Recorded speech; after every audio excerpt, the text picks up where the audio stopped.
I tend to look at them and I just almost part of me just want to pull my hair out and say, you're starting in the wrong place. You're going there because it sounds easy to do, and yet it isn't, because what happens when you speak up? That is far more important than speaking up.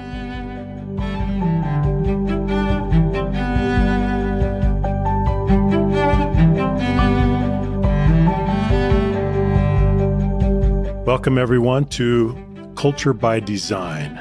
I have with me today Nicki Eyre. And let me say a word about Nicki Eyre. She's founder and managing director of Conduct Change. And she's had a varied career working in finance, and then she moved into education, training, and coaching roles. And she works in public, private, and charity sectors. She herself experienced both opportunity and adversity during her career, including her own experience of feeling bullied at work. And we're going to talk a little bit about that. She recognizes the scale of the problem at both an organizational and an individual level and is able to bring her wealth of experience to her role. She founded Conduct Change as a result of her passion for working with individuals and businesses to prevent and resolve workplace bullying. It's really amazing, and we could go on and on. She's a member of the International Association on Workplace Bullying and Harassment and was recently invited to become a fellow of the Royal Society of Arts in recognition of her work in this area. So, Nicki, welcome. Thank you so much for coming. Thank you, Tim. It was really lovely of you to invite me to be here. Oh, it's our pleasure. So take us through your experience. How did you get to this place where you are now working to combat bullying? How did this come about? You probably step back from time to time and ask yourself, how did I get to this place? I mean, this is unusual. So tell us the story. It is. So through my career, I started in finance and ended up moving into education and was working in different sectors and enjoyed what I did, and I was quite successful. And I moved into quite a senior role sort of later into my career and found myself in a position where I really struggled to connect with my boss. And basically what happened was we ended up in a situation where I felt bullied quite early on in that role. Mm-hmm. And there was a really small incident that was sorted out very quickly. But because of the way he responded to me and basically threatened the security of my job, then I came out of that meeting feeling quite bullied. But I also thought to myself at that time, well, that's ridiculous. I'm successful, I'm in a senior role, can't possibly be bullied. And found myself continuing to work and thinking, well, I'll just work harder, I'll perform better, and make them realise that actually I am good, I'm worth keeping in the role. What I didn't realise until I look back with hindsight is that what I was doing was I was performing in such a way that I met his expectations, which was not necessarily in line with my values. And as we went through, I think it took me about a year before I actually was prepared to stand up and go, okay, this is happening and I need to do something about it. Right. And I went in at that point, there's, as everybody does, let's go and have a look at HR, at the processes, the policies, the procedures, did a little bit of exploration. Am I making this up? Talked to a trusted colleague and basically knew that I had to stand up and do something at that point in time. And so I went with absolute blind faith, using the processes set out for me, believing that I would be listened to, I would be heard, that you'd be protected. Yeah, that action would be taken, that something would change as a result of that. Mhm. And what it actually did was lead me into probably one of the most damaging experiences to my psychological health, my physical health, my overall well-being, my behaviors, and just my whole personality, really, the social impact as well.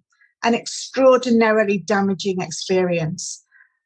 And I didn't realize at the time how long it was going to take me to recover from that. And it took about 6 years to really get myself back to that level of confidence. It's incredible. Yeah, by actually going through that, I've moved from that was a horrendous experience to really trying to understand what happened to me and understand what bullying is for my own part of my recovery process. Mhm. And then on to what an extraordinarily fascinating subject. Why on earth aren't we taking this seriously? It's incredibly damaging in terms of individuals, but also organizations. And it went from a horrendous experience to something that I'm incredibly passionate about, because I just don't think enough people are recognizing it, talking about it, and understanding the damage it can do and how we can avoid it. Mhm. So then you, at some point, you turned around and you said, I'm going to help others. Yes. Where did you get the idea that you could do something, that you could scale your influence and your impact and help individuals and organizations on a, as I said, a bigger scale? Where did you get that idea or have that thought? There was a pivotal moment where I was in a conversation and somebody mentioned the name of my alleged bully, as I need to refer to them as. Sure. And I didn't have that overwhelming emotional reaction that I'd always had previously. I realized then that I was in a position where I could turn this around, where I could take a really negative experience and really share my learning from it. And it started slowly at first, and it started by just going out to individuals and collecting case studies, sharing their experiences, and then starting to go out and just talk to others a little bit. So this was kind of informal, right, Nicki? Yes, it was very much me doing it. I was coaching at the time, and so I would use my coaching skills to help the people who came forward with their case studies. Mm-hmm. And then I would go out doing short talks just in my local community. But what I was finding was the number of people who were saying, wow, I suddenly realized that I wasn't alone. And that kind of really became quite a driver. And it really encouraged me to look further. So now we have the business element, which works with organizations, but we set the business up with a social purpose to really help try and prevent workplace bullying. Mm-hmm. And we now set up a charity to actually deliver on that, which is everything from campaigning for legislative change, because there's no legal definition in the UK of workplace bullying, to raise awareness through webinars and conferences, and also to help individuals who've left work because of workplace bullying but are emotionally and financially struggling and just need that support in the moment to help them keep going, to help them move on. So you've got efforts going on at the organizational level. Yeah. And the individual level. Yes. What works, Nicki? What works? First of all, let's make the distinction between bullying as an individual phenomenon and then an organizational phenomenon. Talk a little bit about that. So I think as an individual, we know that people bully for a number of reasons, and it can be anything from trauma that has happened to them previously. They may have been bullied themselves. It may be that they've adopted management practices and behaviours that they've seen are accepted and rewarded in the organisation.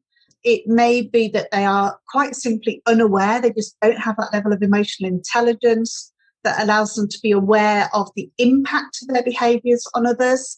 And it's quite interesting because so many people talk about psychopaths in the workplace and narcissists in the workplace. And, you know, a lot of this can actually be prevented by developing the emotional intelligence, developing those skills, those people skills and management skills. But what can happen is that a leader, so often when it's a new leader that comes in as well, that wants to prove themselves and maybe even bring their own people in, what people have learned is that they're able to manage people out if they make life a little bit uncomfortable for them. So they stay at a performance level, they're doing the right thing, or they might even think they're doing the right thing, like that person's not right for the job. So if we manage them out of the organization, then it's better for them.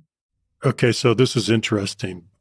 The language of we're going to manage out. So that's interesting terminology. Yeah. And what I hear you saying, Nicki, is that if we think about bullying on a spectrum, so at one end we have overt, blatant, clearly destructive forms of bullying that we're all familiar with, that we could spot and say, hey, that's clearly bullying behavior. But at the other end of the spectrum, we have subtle, mild forms of bullying. So then we bring in this concept of managing out. Well, that can be a pernicious thing. That can be code for subtle and mild forms of bullying to marginalize a person, embarrass a person, demean a person, and help them move out of the organization because it gets to be intolerable. Yes, yeah, absolutely. And I think it's, again, when we look at the way managers are put into organizations, people are promoted because they're good at a job, not necessarily because they're good at managing people. True. And then perhaps they see someone doing very well at the job they used to be very good at, and their discomfort, their incompetencies, their fear of being found out, that they're not as good at what they are, mean that they then get threatened by that person. That's just one example, because there could be so many different reasons. But yes, and then it could get worse. Yeah. But that huge range, you know, it can start with those real little bits of rudeness and incivility. Even just, you know, not asking somebody if they want a cup of tea when you're asking everybody else in the office and things like that, where you're starting to exclude people. But those little bits of behaviour that can be caught really easily at that level and turned around. But if they're allowed to continue and they carry on, and so that somebody, the original question was about the difference between individual and organisational, and it's quite hard to distinguish, because what you get is the organisational approach and culture that says everyone has to perform at this level, and if they don't, they should be out. Right. And then you get the individual who doesn't recognise how to support people to perform at that level and only knows how to get them out, because the only management training they've had is how to run a disciplinary or a grievance procedure. Let's come back to a distinction that you made earlier, which is that sometimes people are bullying unintentionally versus intentionally. They're not even aware of it. Absolutely, yeah. That's a pretty incredible thing. Now, that's a very different thing than being predatory, than trying to engage in harmful or destructive behavior, right? Premeditatively. That's a very different thing than, I mean, I think, Nicki, of managers and leaders that I've worked with that are culturally tone deaf. They're interpersonally clumsy. They're awkward. They're introverted. They're insensitive. All of those things, right? And so it would be very easy for them to offend someone unwittingly. And they don't mean to. And oftentimes they are good, benevolent people. They mean well. They have good intentions. But they might be abrasive. They may be indifferent. They're just not sensitive at the human interface when they're working with people. That's one thing, but it's quite a different thing when you are deliberately engaging in bullying behavior, right? Yes. Yeah. And I always say, if you bring it to somebody's attention and then they do not change their behavior, then even if they can have said beforehand, well, it wasn't intended and, I didn't mean for that to happen. If they are not prepared to take on board the impact they've had on somebody and to try and make changes, then it absolutely becomes intentional at that point. If you are not prepared to engage in any kind of level of change within yourself to change a relationship, because that's the only way relationships change, when people change within themselves. And then actually it becomes an intentional act. And the other side of that is when organizations know that somebody has been, they've said there's been allegations of bullying and it happens more than once, and yet that person, no action is taken to either support or remove that person. And I always come from a support first basis. Right. But what we're saying is we're allowing for the fact that an individual may engage in some of this behavior unintentionally, but we're going to bring it to their attention. And once we do, then we cross the threshold. Now we've put you on notice, you're aware, and so you can't do that anymore. You can't say that anymore. And so from here on out, you're aware of this. It's your responsibility. You're accountable. So you've crossed over. Yes. You've crossed over because we're alerting you. We're letting you know that this is where you are now. And so you've got the ball and you're responsible. And so here we go. And now it's very different. The terms of engagement have shifted. And now you are responsible and you're aware of what's going on. Yeah. And then similarly, the organization has the same responsibility, right? If we're reporting, if we're helping them understand, now they have the moral responsibility to respond to that at that point. So it's a similar point in time where we now cross over. Yes. And I would absolutely say the first thing you've got to do is put support in. So coaching, mentoring, those kind of supports, but something that helps with behavioral change for both parties involved. Right. And, there's got to be support. There'll be different approaches for each party, but there needs to be support on both sides. And when you don't get that, that's when it just escalates. And one of the things we do at the moment is when it's brought to the organisation's attention, instead of trying to bring it back down, instead of trying to de-escalate the issue, our processes and policies and procedures escalate the issue. If you go to HR, they'll give you an anti-bullying policy and they'll give you a grievance policy. So everything pushes it up the scale towards the more adversarial approach. Mm-hmm. And then what the organisation becomes concerned about is, how do I keep out of court? Mm-hmm. How do I avoid any legal action at this point?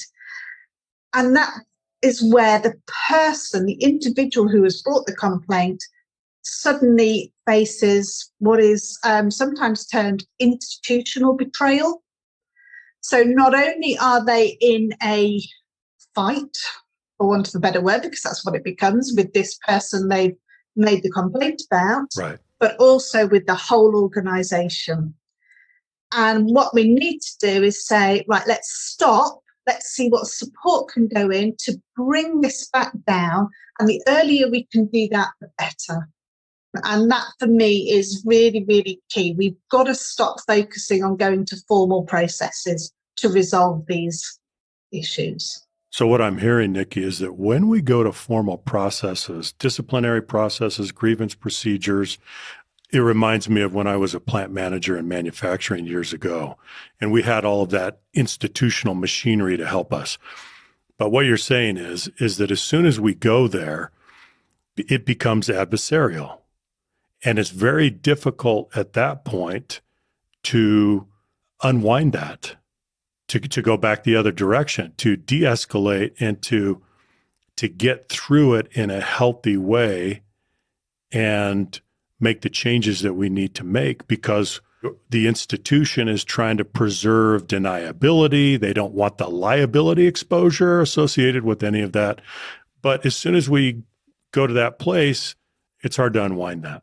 Yeah, absolutely. And unfortunately, that's where our focus is at the moment. So the way that I look at it, we have a model which is called the 3 R's of workplace bullying, which is recognize, resolve, and recover. And at the moment, what we're not doing is enough work on the recognizing the behaviors early, recognizing positive behaviors. What do we really want in the organization? What we're doing is we're waiting for things to go wrong, and then we go into the resolve scenario. But because we're not focusing on early resolution, we're going into the top end of that. And once you're into those formal processes, then for me, it's a done deal. It's over. Forget it. People are getting hurt, not just the people involved, but, because people who are bullied will become traumatized. They will suffer from trauma as a result of this. But you can also have people all around them, that ripple effect of the people handling the case, the people in the team, all are going to be affected by this case going on. And so what we talk about then is you need to go into the recovery zone. Forget that. If you're into formal processes, it's going to take time, and there are no winners from that. Mm-hmm. Mm-hmm. You've got to look at recovery. So how are you going to support both the organisation to learn from that and the individuals, including the wider team, to recover, to rebuild trust, to feel safe in that organisation again? So overall, though, Nicki, what I hear you saying is that we are still, from a systems perspective, right? If we get up in our hot air balloon and we look down and we look at the way we're doing this, it's still not preventive. Yeah. We're not preventing, we're repairing. If I go back to my manufacturing analogy, when I was in manufacturing, we did maintenance. We had a maintenance system. Well, you could do a breakdown maintenance system, or you could do a preventative/predictive maintenance system. And if it's a breakdown maintenance system, we wait for something to break down. And typically we just keep treating symptoms and we never get to root cause analysis and corrective action. Is that similar? Perfect. Yes, absolutely. We do not tackle the root cause. Bullying, when you look at it, it's about behaviors. It's about learned behaviors. It's about the norms of behavior in an organization or the norms of behavior in an individual because of what they have experienced during their life. And there are huge opportunities for change, improvement, different approaches within all of that. There will always be that small element who are bullying because they just believe it's their right. Mm-hmm. They believe that they deserve more than others. There are some people who are just going to walk over others to get what they want and do not want to change from that and will deliberately bully others out of their way and do not see the wrong in that. Yeah, so let's talk about that for a minute. Let's talk about, let's tie that to intent, because one of the things that I personally have studied over the last couple of years, Nicki, is when you find a toxic environment on a team, you will normally find a pattern in the leader. You'll find 2 patterns. One will be where the leader is actively toxic themselves. That means they engage in toxic bullying behavior, and they're doing it on purpose. The other pattern is that the leader is passively complicit. The leader is not holding people accountable when they engage in bullying behavior. So it's one or the other. Either you're actively toxic and bullying yourself, or you're passively complicit. And the pattern that I've seen is that if you're actively toxic and you're engaging in these bullying behaviors yourself, you're not as coachable, because the intent you bring is malicious often versus a leader that is passively complicit, doesn't know exactly what to do, needs help, is much more coachable. Do you see that? Yes. It goes back to intent. Absolutely. Yes, I couldn't agree more. And yeah, that's when you have somebody who is just malicious, then an organization has to be strong enough to hold them accountable and remove them, because the damage that they will do to other people in the organization and the people around them is just extraordinary. But of course, the biggest problem you get is when that person is at the top of the organization and nobody is holding them accountable. And isn't that how we perpetuate bullying behavior and a bullying culture? Yeah, because we just, one of the sayings that I use, and apologies to whoever came up with this first, but if you permit it, you promote it. I love that. So, yeah, if you are not calling it out and holding people accountable, then you might as well be cheering them on. Right. We talk, it reminds me of this distinction, Nicki. We talk about accountability in the workplace, but most of the time we're talking about performance accountability. That means, did you perform your tasks, and do we have your measurable metrics so we can see if you're performing or not? That's performance accountability. I think we need to distinguish that from cultural accountability. Cultural accountability means the way that you are performing, the way that you're interacting, the way that you got to the results that you got to. I think there's a huge distinction there. And we just don't talk about cultural accountability as much as we talk about performance accountability.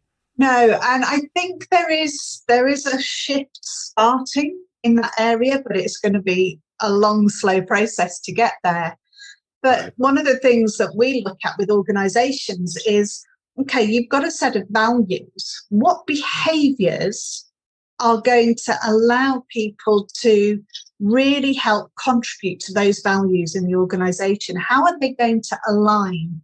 And actually what you should be looking at is, how do those value-driven behaviors get measured, if you like? How are they getting picked up? Because it's quite hard to measure, but in terms of how are they being picked up?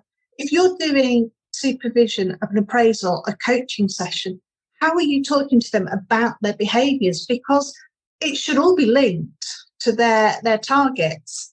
And actually, organizations should be looking at behavior as an area of risk management, because poor behavior in an organization is probably the greatest risk. And if employees are not being heard, it now goes to another level, because they go out onto social media and they tell the world. They do, don't they? In many ways, there's more transparency, and the transparency creates accountability that we didn't used to have. And so there's some benefits that come from that. I want to come back to, I want to link to what you just said. So there's a statement that Albert Bandura made. He was a longtime professor of psychology at Stanford. And I believe that it connects to what you're saying, Nicki, and I love this. He says, most human behavior is learned observationally through modeling from observing others. And what I'm hearing you say is that you can have values, you can put them behind glass, you can put them on a wallet card, you can talk about them, you can communicate them, but they have to be translated, they have to be converted into behaviors, because ultimately we are going to learn observationally. And the leaders set the tone. They have that important stewardship for cultural formation. In fact, they're the single most important factor in culture formation and the perpetuation of norms on a team. So how do you help teams and organizations and leaders and tell them, you've got values, that's nice. Show me what they look like. Show me what the personification, the embodiment of that value looks like. If we don't translate, then it's still conceptual. Yeah, and one of the ways that I like to work on that is to create what I call a conduct agreement. And so we have facilitated sessions that say, first of all, what does that value mean to you? Because the chances are that everybody in this room has got a different interpretation. So the first thing you've got to do is understand what that value means. Right. And then once we realize that, we can go, okay, so what would you be doing in your work, in your job? How would you be acting? How would you be behaving if you were showing that value? And once people start to really apply it to their own work, their own roles, whether that is, I don't know, even things like, say you've got the cleaner in an organization and they're going to go, well, that doesn't apply to me. I just come in and clean the offices and off I go again. And it's like, no, actually what you're doing is you are creating an environment that is clean and great to work in, which allows other people the opportunity to just get on with their work, meet their targets, but have that creativity and that performance. And I think people like that are really, really missed in an organization. And so you might flip it around and go to the CEO and say, if nobody ever came and took the coffee cups from your desk and nobody emptied your bin and nobody cleaned the floor for you, and you brought heads of industry in here for a meeting, what difference would that make to the meeting? And we have to understand that everybody has that role and to value everybody within there, and also look at if the value, for example, is innovation, then I'm quite sure that cleaners all have their little tips and tricks for getting things clean and different ways of doing things. And all of that makes a better environment for the chief executive to meet with the heads of industry and have a great meeting. It does align together, but people don't always understand how everybody at every level can make a difference. And it's about really applying that and getting people to see how they fit, how they make a difference. I love that. Often they don't see themselves that way, right? It's not part of their frame. They don't understand that it's embedded in their role. And so they think culture, that's those people. That's not me. But yet it's infused, it's embedded in their role. Let's move the discussion a little bit, Nicki, to a pattern that we're seeing a lot. There's a lot of momentum. There's a lot of demand in organizations to create a speak up culture. We're hearing this all over the place. I can tell you that in the States, there's a lot of momentum behind this. It's an interesting thing, though, because oftentimes we see senior leaders who try to decree it into existence with mere words. We're going to have a speak up culture, by golly, and we're doing it, and it starts right now. And so I want everyone to speak up. I want your honest feedback. I want your candid input. Here we go. Do you see that? Absolutely, yeah. There are so many different ways they're now creating for people to speak up. So you've got apps coming onto the market, right, which allow people to speak up, and they can do it anonymously. And I tend to look at them and I just almost part of me just wants to pull my hair out and say, you're starting in the wrong place. You're going there because it sounds easy to do. Mm-hmm. And yet it isn't, because what happens when you speak up? That is far more important than speaking up. What is changing when you speak up? Because if nothing changes, if things aren't being done differently, then why would you speak up? And I think, again, they'll talk about using kind of reporting systems, and people will speak up about, bullying and harassment in the organization. And they'll say, well, it's great because even though they're anonymous, we can pinpoint different areas of the organization that need support. But it's still a reactive process. And so where is the work that is being done to prevent the behaviors that people are wanting to speak up about? Because actually what you want people to be speaking up with are ideas and creativity and, new ways of doing things and new products and all of that wonderful innovation. That's what you want people to speak up about. But if you're only encouraging them to speak up about the bad things and nothing is really changing when they do, then why are we doing it? Why this big focus here and not on the bigger picture? Well, and can you realistically expect that they're going to speak up if the conditions aren't there? As you and I have talked about before, there's a ladder of vulnerability. Speaking up is at the top of that ladder of vulnerability.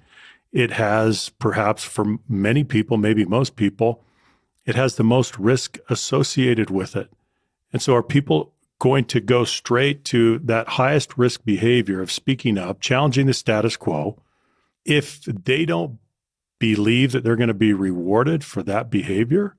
It's too risky. You could be putting your career on the line, your reputation on the line. That's an incredibly naive thing to do. And so if the conditions aren't there to protect you in that behavior, it's disingenuous of you to even ask, isn't it? Yeah. And, you talk about putting your career on the line. That's exactly what I did when I spoke up. I believed that the processes were there.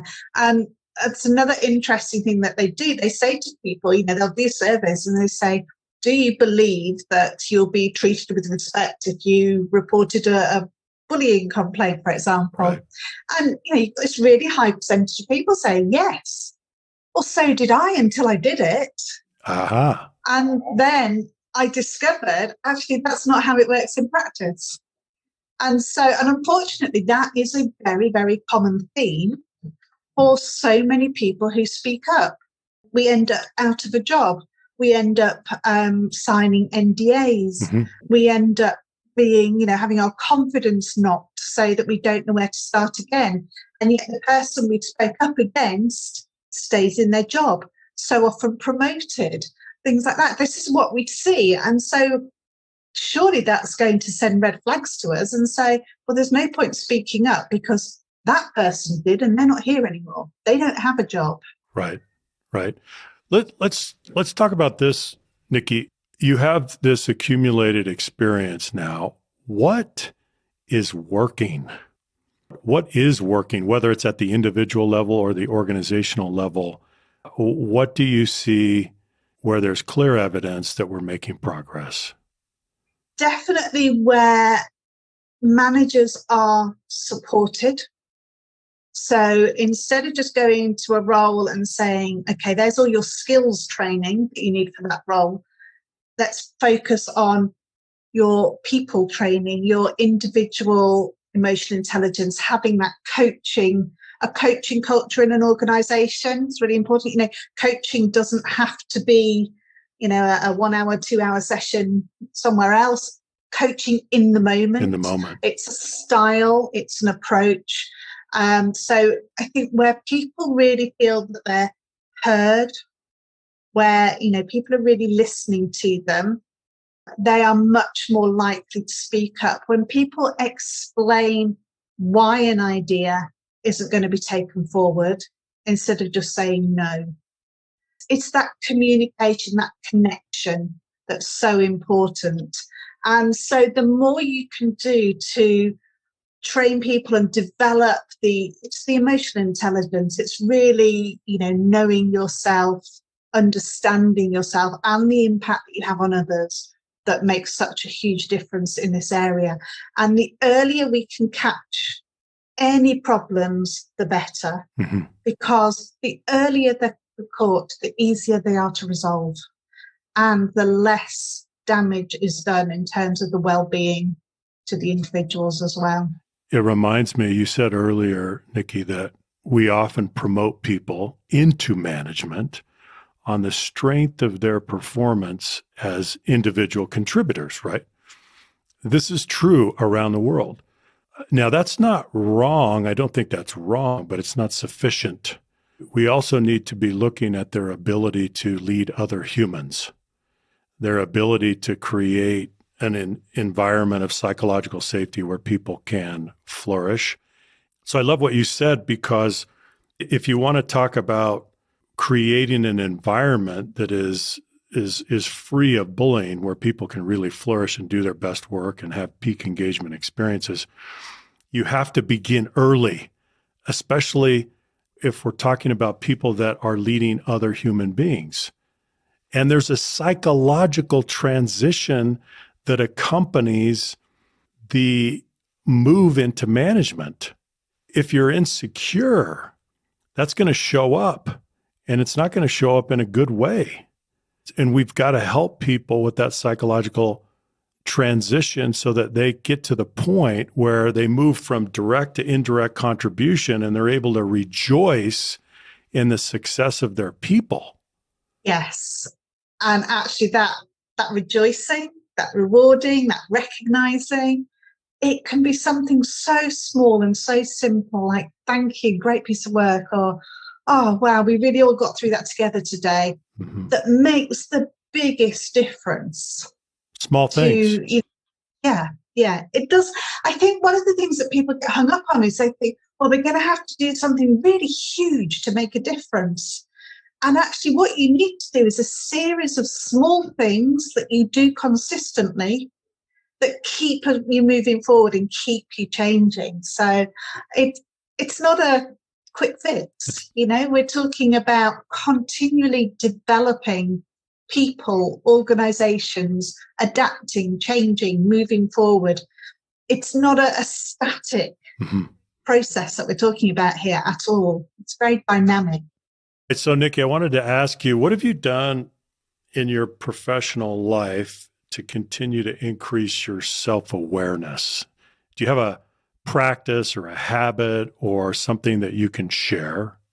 Yeah, so as a coach, I've got a lot of friends and colleagues that are my go-to people. So if I feel myself getting stuck or anything like that, I'll go to them and just say, okay, I need you to talk to me about this, or I need to share something and talk it through. So that's really important for me. I'm very much I believe in the head, heart, gut, really listening to our whole body and the intuition as well.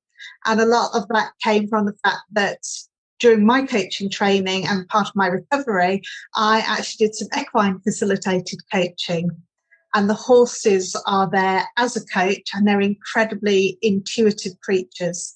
And so through their body language, their behaviours, they bring you a huge amount of information in quite a different way. So that was always quite powerful for me.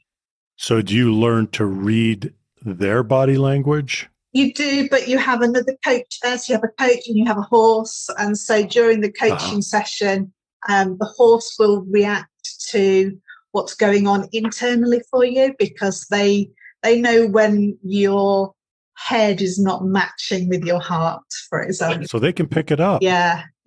So they're that sensitive. They're absolutely incredible. Just a really quick example for you. When I was being coached after I'd been bullied, I kept talking about work as if, work was the issue. And the horse was spinning behind me. And all of a sudden I just went, it's not about work, it's about health. And as I did, the horse just came, stopped and stood right next to me. Oh, you've got it at last.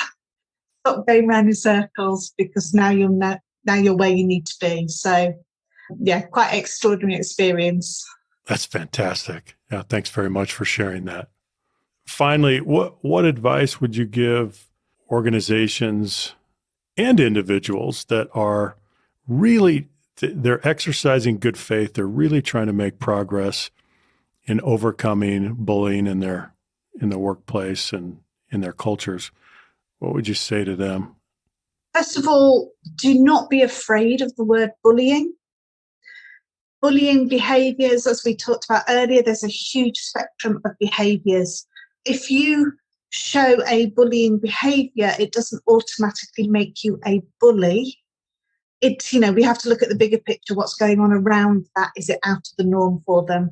But first of all, just talk about this, talk about the different behaviours, be really open about what is acceptable and what isn't acceptable in the organisation, and be prepared for people to speak up. And if you're a leader, and be prepared for anybody to be able to come to you and say, you didn't behave in the right way there. You weren't living to your values. This is what I saw. And to take that on board. I think, you know, that's a lot easier said than done, but you have to find somebody that you will hear that message from. Mm-hmm. Who are you prepared to hear that message from? And we've all got people that we would rather get the bad news from than others. So we need that, though, don't we? Yeah, we do. We absolutely need that. Yeah. We need sources of unedited feedback. Yes, yeah. Fantastic. And I think finally, just for an individual, if you're feeling bullied, then please seek help. There is help out there. There is support. But most of all, just don't feel like it's the end of the world. You know, these things can be resolved. If they don't get resolved satisfactorily for you, then there is life afterwards, and there are still good employers out there. That's a hopeful message. Thank you for that. Nicki, thank you so much for joining us on the podcast. What a rich and wonderful conversation. I'm just so appreciative that you would do this. It's been wonderful to be here. I've really enjoyed speaking with you. Thanks very much. Thank you.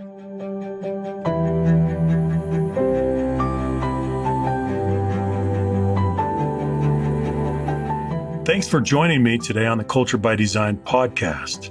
Be sure to subscribe and listen to new episodes every week. And if you'd like to see more of the work we're doing, go to leaderfactor.com.